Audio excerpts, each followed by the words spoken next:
तो welcome everyone. आज की वीडियो में बताने वाला हूँ हुक के ऊपर। हिल की एक साइड में कंप्लीट कर चुका हूँ, पूरी की पूरी टॉप रोल साइड, सारे के सारे टॉप रोल के वेरिएशंस बता चुका हूँ। दूसरी साइड के बारे में बात करने वाला हूँ जिसमें आपकी इनसाइड गेम्स आती हैं, जिसमें आप यहाँ से ऐसे अंदर जाते हो, इनसाइड जाते हो, ये आउटसाइड, ये इनसाइड।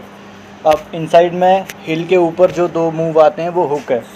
हुक को भी मैंने दोनों हुक्स जो हैं दोनों को मैंने एक ही वीडियो में बताया। तो शुरू करते हैं। हुक क्या है, कैसे खेलते हैं हुक, क्या क्या चीज़ों का आपको ध्यान रखना है, और अगर हुक आपका फेल हो रहा है, मारते मारते आपका हुक नहीं लगा, आपकी रिस्ट पीछे चली गई, तो आप क्या कर सकते हो, और अगर कोई आपको हुक कर रहा है तो उसको काउंटर कैसे करना है। तो सारी चीज़ें मैंने एक ही वीडियो में कवर करी हैं। और डिफेंसिव हुक, जो बहुत सारे लोग बोलते हैं लो हुक, ये हुक, वो हुक, अपर हुक, लोअर हुक, पता नहीं क्या क्या बोलते रहते हैं। Hooking is all about getting your arm inside your body. अपने आर्म को अपनी बॉडी के बीच में लाना, इस तरीके से अपने शोल्डर से प्रोटेक्ट करना, अपने आर्म को इसको अपनी बॉडी के बीच में लाना। और इन सिंपल वर्ड्स अगर मैं बताऊं तो इंटरनल रोटेशन, अपने शोल्डर की इंटरनली रोटेशन करनी है आपको। ऐसे ये हो गई एक्सटर्नल रोटेशन, ये हो गई इंटरनल रोटेशन। तो इंटरनली रोटेट करना है आपको इस तरीके से कर, इस तरीके से शोल्डर इंटरनली रोटेट हो गया। अब आप यहाँ से हुक लगा के हरा सकते हो उसको। हाई हुक जो होता है, हाई हुक से कैसे डिफरेंट है ये रेगुलर हुक जो नॉर्मली हुक होता है, वो हाई हुक से कैसे डिफरेंट है, इसमें डिफरेंस क्या है दोनों में। हाई हुक होता है आपका ये, मैं लगा के दिखाता हूँ पहले, बोल गो। ये आपका हाई हुक, अब बोल गो। ये आपका रेगुलर हुक। हाई हुक में आप बैक प्रेशर लगा रहे हो बहुत ज़्यादा, अपना शोल्डर आप आगे नहीं लेके जा रहे इसमें आप अपना शोल्डर पीछे ही लेके जा रहे हो, साथ ही साथ कपिंग भी कर रहे हो। अपनी रिस्ट को राइज करते हुए कप कर रहे हो, शोल्डर पीछे लेके जाते हुए, बैक प्रेशर बेस, बोल गो। राइज करते हुए कप, ये लग गया आपका high hook, back pressure base. और नॉर्मल हुक में आप अपने शोल्डर से आगे आते हो, आगे आके अटैक करते हो अपने शोल्डर से इस तरीके से। तो इसमें आप राइजिंग पे फोकस नहीं करते, इस पर आप सुपिनेशन पे, सुपिनेशन ये चीज़ जो ये होती है प्रोनेशन, ये होती है सुपिनेशन। तो सुपिनेशन पे और कपिंग पे फोकस करते हो, ऐसे बोल गो। सुपिनेशन करते हुए कपिंग, ये पोजीशन होती है आपकी हुक की, रेगुलर हुक की, शोल्डर आगे लेके ये। और जो हाई हुक है उसमें आप राइजिंग और कपिंग करते हो। तो ये फ़र्क है पहला तो हाई हुक में और रेगुलर हुक में, सुपिनेशन कप, राइजिंग कप। तो आप अपना राइज़र देते हो खुद, ऐसे आगे आके अपना राइज़र दे देते हो, थोड़ा सा बॉल अटैक करता हूँ मैं, गो। इस तरीके से राइज़र दे के सुपिनेट और कप करते हो और अपना फ्रेम टेस्ट करते हो, टेस्ट योर फ्रेम, जैसे डेमन लेरेट बोलता है अपनी वीडियोस में कि टेस्ट योर फ्रेम। तो आप अपना फ्रेम टेस्ट करते हो, अपनी पूरी बॉडी कनेक्ट करते हो और बहुत ज़्यादा कमिटमेंट रखते हो अपनी मसल्स का, शोल्डर का, आपके फ्लेक्सर्स का, आपकी चेस्ट भी कनेक्ट होती है इसमें। ऐसे जब आप करते हो इंटरनली रोटेट तो चेस्ट भी, पैक पे भी लोड आता है। और उसके बाद लात ऊपर रख के आप साइड वे जैसे प्रेशर लगाते हो और पीछे भी खींचते हो। तो उनके बारे में ड्राइव और ड्रैग जो मूवमेंट है उनकी मैं आगे बात करूँगा। अभी बता रहा हूँ कि इनिशिएट कैसे करना है हुक आपको। Total commitment with your body. Hook matches देखने में मज़ा भी बहुत आता है लोगों को। आपने देखा होगा जब भी हुक के मैच लगते हैं तो आपस में दोनों प्लेयर्स के जो साथ में सपोर्टर्स आए होते हैं चिल्लाते हैं बहुत तेज़, हारने नहीं देना, ये है वो, ऐसे बोलते हैं बहुत तेज़, खींच के रख, क्योंकि हुक मैचेस इतनी जल्दी ख़त्म नहीं होते। असली टेस्ट होता है पावर का, सामने वाले को आप एक्सेस दे रहे हो अपनी, उसको पूरी पावर लगाने का। टॉप रोल में क्या होता है, आप सीधा पीछे खींचा, आपने उसकी रिस्ट तोड़ दी, उसको डिस्कनेक्ट कर दिया। अब यहाँ पे उसकी पावर ऑलरेडी आपने हाफ़ कर दी है, थोड़ा बहुत साइड प्रेशर से वो रोक भी लेगा यहाँ पे, पर आपको हरा नहीं पाएगा। बहुत मुश्किल होता है ऐसे इस पोजीशन में हराना, और आप इजीली उसको हरा दोगे। और फ्लैश स्पिन्स, जल्दी मैच ख़त्म हो जाते हैं। कुछ होते हैं टॉप रोल के मैच भी फंसते हैं जो, लेकिन हुक में ज़्यादातर मैचेस फंसते हैं क्योंकि आप सामने वाले को उसकी पावर का एक्सेस दे रहे हो, उसकी स्ट्रेंथ चेक कर रहे हो, उसकी एंड्योरेंस चेक कर रहे हो। तो इसलिए मज़ा आता है हुक के मैचेस देखने में बहुत ज़्यादा। बाकी हुक के अंदर भी पोजीशंस होती हैं कि आप हुक किस पोजीशन में लगा रहे हो। एक तो आपका हो गया हुक ऐसे, ये पोजीशन में आपने लगाया है, ये हो गई आपकी डिफेंसिव पोजीशन। ये हुक आपको नहीं खेलना, इसमें थोड़ी इंजरी के चांसेस ज़्यादा रहते हैं और बाइसेप पे लोड बहुत ज़्यादा आता है।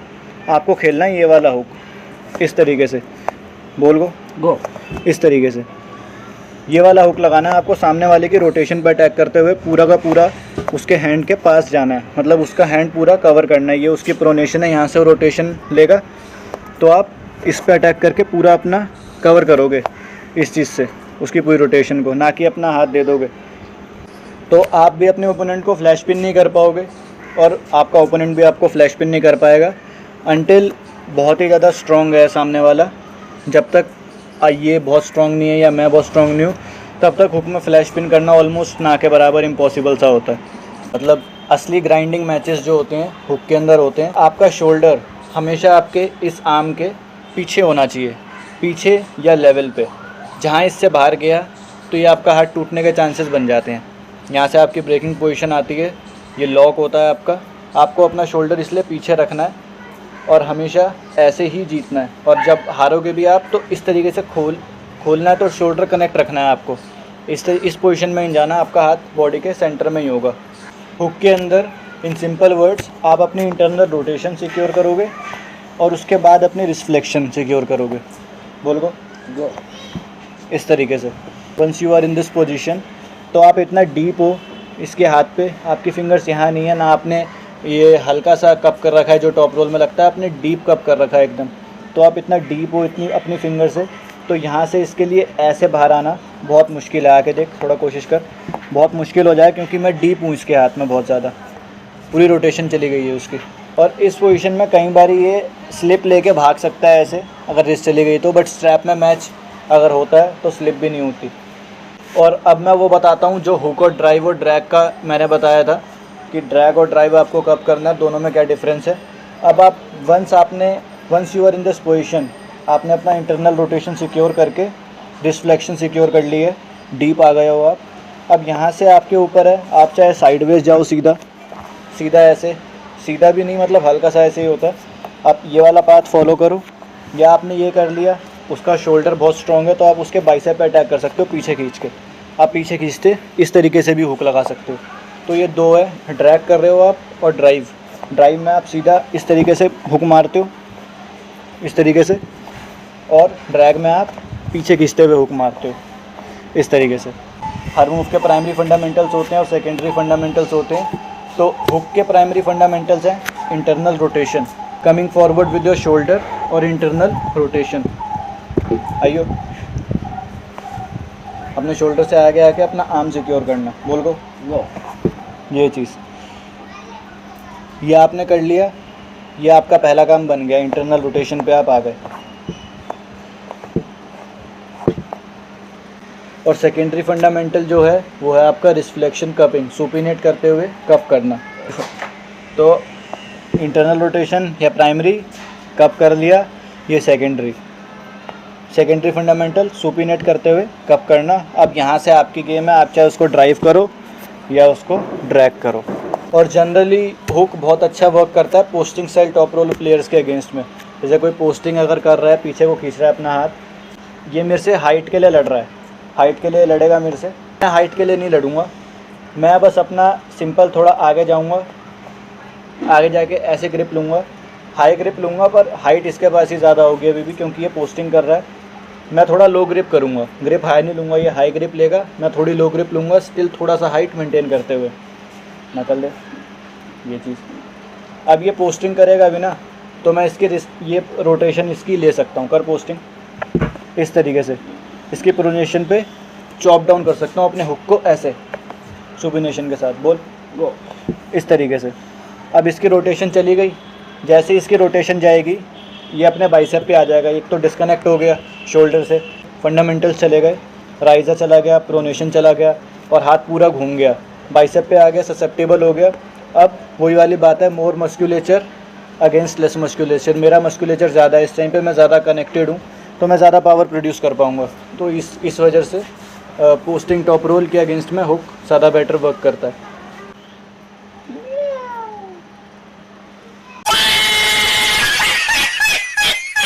Now what to do in a failed hook situation. मतलब अगर आपका हुक लगते लगते फेल हो गया, आपका चला गया रिस्क, तो आप क्या कर सकते हो। इंटरनल रोटेशन जैसा मैंने बताया वही, उसी के बेसिस पे आप बच सकते हो, इंटरनल रोटेशन के बेसिस पे। नहीं तो अगर आपका हाथ एक तो खुल गया, ऊपर से आपकी रिस्ट भी कप नहीं है, तो इस पोजीशन पे आप कुछ नहीं कर पाओगे। एक प्लेयर है वो बता रहे थे कि यहाँ से आप ऐसे करके अपना शोल्डर कनेक्ट करो, यहाँ से उसको वापस कप कर लो और अपनी पोजीशन ऐसे गेन करके हरा दो। फ्लॉप रिस्ट बता रहे थे वो ऐसे खेलना, तो शोल्डर के बाहर यहाँ पे ऐसे कप कर लो, यहाँ से ऐसे शोल्डर कनेक्ट करो, कप करो, वापस पोजीशन गेन करके हरा दो। नाम बताऊँगा तो तबाही हो जाएगी। बाबू सिंह। नहीं, नाम नहीं बता सकते, नहीं तो फेडरेशन से बैन कर देते हैं, धमकियाँ आती हैं, अलग अलग चीज़ें करते हैं ये लोग, तो नाम नहीं बता सकते। लेकिन हैं कुछ प्लेयर ऐसे, समझ गए होंगे समझने वाले किसकी बात कर रहा हूँ मैं। हाँ भाई, यहाँ से हरा देते हैं वो बंदे को ऐसे, यहाँ से भाई। डैनिश का बाप है क्या?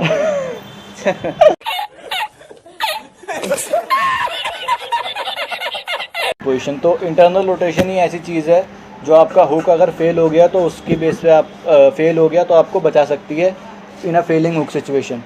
वही इंटरनल रोटेशन आपका आर्म आपके शोल्डर के अंदर इस तरीके से, तो आपका जैसे ही आर्म चले गया, हुक मार रहे हो आप, सपोज मारते मारते आपने आपकी रिस्ट ले ली इसने, बट आपका शोल्डर के अंदर है अगर, तो आप उसको स्टिल फ्लॉप रिस्ट कर सकते हो। यहाँ से हिल के आप थोड़ा नीचे आके नीचे का ऑप्शन चूज़ करके उसको फ्लॉप रिस्ट प्रेस कर सकते हो। तो इसलिए इंटरनल रोटेशन आपको मेंटेन करना इनसाइड टेक्निक्स में, जितनी भी हुक की टेक्निक है, इनसाइड स्टाइल है, उन सब में इंटरनल रोटेशन आपको मेंटेन करना बहुत ज़रूरी है। तो आपको शोल्डर कमिटमेंट का बहुत ध्यान रखना है।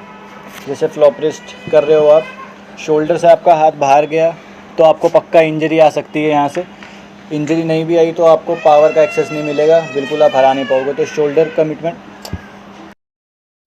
हाँ, एक ऑप्शन आप और कर सकते हो, डेविन लैरेट वर्सेस डेव चेफी के मैच में। ओए पैन,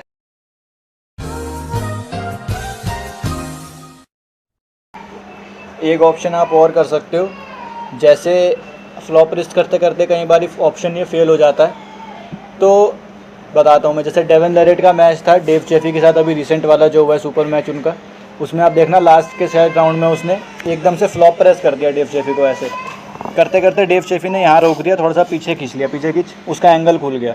अब यहाँ से वो हार जाता है, उसको पता है यहाँ से हार जाएगा, तो एकदम से उसने बिल्कुल शिफ्ट जंप कर दिया आउटसाइड हिल पे, आउटसाइड हिल टेक्निक के लास्ट टेक्निक पे, किंग्स मूव पे। तो यहाँ से आप किंग्स मूव में भी जा सकते हो, लेकिन ईजियर सेड देन डन, जिसे कहते हैं बोलना आसान है करना मुश्किल है। तो वही वाली बात है, ये बोलना आसान है पर हो गया उस टाइम पे, डेविन लैरेट के टाइम पे आपको बहुत ज़्यादा प्रैक्टिस चाहिए और आपको बहुत फास्ट खेलना पड़ेगा और बहुत सारी प्रैक्टिस चाहिए। जैसे एकदम से ऐसे हुआ तो आपके दिमाग में क्लिक हो जाए फटाफट से, अच्छा ये ऑप्शन भी कर सकता हूँ मैं यहाँ से, नहीं तो बहुत फास्ट आपको एक्ट करना पड़ेगा, नहीं तो आप हार जाओगे, होगा ही नहीं और इंजरी और हो जाएगी। तो एकदम से आप फ्लॉप रिस्ट से आपकी, क्योंकि इसमें रिस्ट ऐसे नहीं घूमी, रोटेशन है आपकी रिस्ट गई है, और किंग्स मूव में भी आप रिस्ट अपनी देते हो, तो आप एकदम से प्रोनेशन अपनी सिक्योर कर सकते हो, जंप करके सीधा आउटसाइड टेक्निक पे, इंटरनल रोटेशन से सीधा एक्सटर्नल रोटेट कर सकते हो और अपनी गेम स्टिल कहीं ना कहीं बचा सकते हो। तो ये एक और ऑप्शन हो सकता है। फ्लॉप रिस्ट आप हुक से अगर फेल हो गए, फ्लॉप मार रहे हो, फ्लॉप से भी अगर आप फेल हो गए तो किंग्स में जा रहे हो, तो ये ऑप्शन भी हो सकता है आपके पास एक। He's stopped in. Nice catch. Very good catch. His drive now. Dave is deep into it. The crowd has lost it. Devon was playing with his food, waiting for the press. Dave caught him like an outfielder in baseball. Let's go, Dave. Let's go. Transition too late, but Dave had his shoulder behind him. Yeah, Quinlan Sarsboy. हाँ, थोड़ा बहुत defensive hook के बारे में बात कर लेते हैं, क्योंकि मैं इसको भी फेलिंग हुक सिचुएशन में कंसीडर करूँगा। कई लोग होते हैं जो बहुत अच्छा खेलते हैं, ये जैसे क्रासिमीर और भी बहुत प्लेयर हैं जो बहुत अच्छा खेलते हैं डिफेंसिव हुक। अपने हुक से लेवान तक को रोक दिया था, 2016 का मैच है, शायद 2017 का मैच है, पता नहीं, वो लेवान के साथ उसका मैच हो रहा था और उसने डिफेंसिव हुक लगा के ऐसे रोक दिया लेवान को। और so I would consider it a failing hook situation. वही है, आप एक्सपोज कर रहे हो अपने आर्म को और ज़्यादा, आपका शोल्डर एक्सपोज हो जाता है, आपका बाइसेप, क्योंकि आपका शोल्डर कमिटमेंट खुल जाता है, आपका रोटेशन चले जाता है, आपकी हैंड के फंडामेंटल चल जाते हैं, राइजिंग प्रोनेशन चली जाती है, तो आपका हाथ ऐसे रोटेट हो गया, ऊपर से आपकी रिफ्लेक्शन अगर बची है बस तो ही होगा, ये फ्लेक्शन के बेस पे ही होता है। रिफ्लेक्शन भी नहीं है तो आपका गेम ख़त्म है यहाँ से। अब तू हुक लगाइए नॉर्मल, मेरे से हुक नहीं लग पाया, फेल हो गया मेरा हुक लगने में सही से। सही हुक तो आपका बाकी ये है, इस पोजीशन में हो तो आपका बहुत अच्छे तरीके से हुक लगा हुआ है, आप अच्छे तरीके से पावर लगा पाओगे क्योंकि मच मोर कनेक्टेड हो आप। उस जैसा मैंने बताया, मोर मस्कुलेचर अगेंस्ट लेस मस्कुलेचर। आप ऐसे अपने सारी मसल्स यूज़ कर सकते हो, अपने शोल्डर को, अपने इसको, आपके रिस्ट को यूज़ कर सकते हो, अपनी फिंगर्स को, पसीना आते रहते हैं। अपने फिंगर्स को यूज़ कर सकते हो। सब कुछ आप अच्छे से यूज़ कर रहे हो, आपका बाइसेप भी प्रोटेक्टेड है। अब आप यहाँ से काफ़ी देर तक रोक सकते हो और आपकी एंड्योरेंस भी ज़्यादा बचेगी, मतलब आपको थकोगे भी नहीं उतना जल्दी और काफ़ी लंबा मैच भी खींच सकते हो और मोस्ट प्रॉब्ली आप जीतोगे। लेकिन अगर तू लगा अब अगर आप इस पोजीशन में आ गए तो आपका ये ऐसे घूम गया। अब मैं यहाँ से अपनी एल्बो अगर ड्रैग कर रहा हूँ पीछे, ज़रा पावर मत लगा, अब मेरा बाइसेप खुला हुआ, बाइसेप पे है सारा लोड, तो आप अपना बाइसेप एक्सपोज कर रहे हो, शोल्डर से आपका बाइसेप प्रोटेक्टेड नहीं है अभी, बाइसेप एक्सपोज कर रहे हो तो आपका सारा लोड बाइसेप पे है। मोर मस्कुलेचर अगेंस्ट लेस मस्कुलेचर, जैसे अभी मैं लगा के दिखा रहा हूँ। और इसमें आप यहाँ से कर सकते हो, इस पोजीशन पे आके। अगर आपकी रिस्ट चली गई तो आप कुछ नहीं कर पाओगे, आपकी कपिंग होना बहुत ज़रूरी है, कपिंग होनी चाहिए। कपिंग है, अब आप धीरे धीरे अपनी पोजीशन यहाँ से वापस गेन कर सकते हो, पीछे खींच के। अपनी एल्बो को टक करना है आपको, अपने यहाँ पे पेट पे इस तरीके से टक करना है और अपना शोल्डर पीछे ही रखना है। चल लगा पावर इस तरीके से, और धीरे धीरे करके आप अपनी पोजीशन वापस गेन कर सकते हो और सही टाइम पे अटैक कर सकते हो। अपने आप से आपको फील आ जाएगा उसका हाथ पकड़ के कि ये थक चुका है, नहीं खेल पा रहा है इस एंगल पे, या कहाँ मुझे अटैक करना है, तो आपको फील आ जाएगा। तो ये है आपका डिफेंसिव हुक। बाकी डिफेंसिव हुक के ऊपर अगर डिटेल्ड वीडियो चाहिए तो वो मेरे को बताना, इसमें मैं कवर करूँगा तो बहुत ज़्यादा लंबा हो जाएगा। मोटा मोटी यही है डिफेंसिव हुक। और डिफेंसिव हुक अगर अच्छे से देखना है तो मेरी टॉप रोल वाली वीडियोस पर देखो, उनके काउंटर्स में मैंने बताया डिफेंसिव हुक कैसे खेलते हैं, क्या होता है। इस पोजीशन से खेलना बहुत मुश्किल है क्योंकि आपने सब कुछ ही दे दिया अपना, आप ओपन भी हो, अपने बाइसेप पे ज़्यादा देर खेल नहीं पाते लोग, और बाइसेप टीयर होने के चांसेस भी रहते हैं इस पर। तो बाइसेप का टेंडन बहुत स्ट्रॉन्ग होना चाहिए डिफेंसिव हुक खेलने के लिए।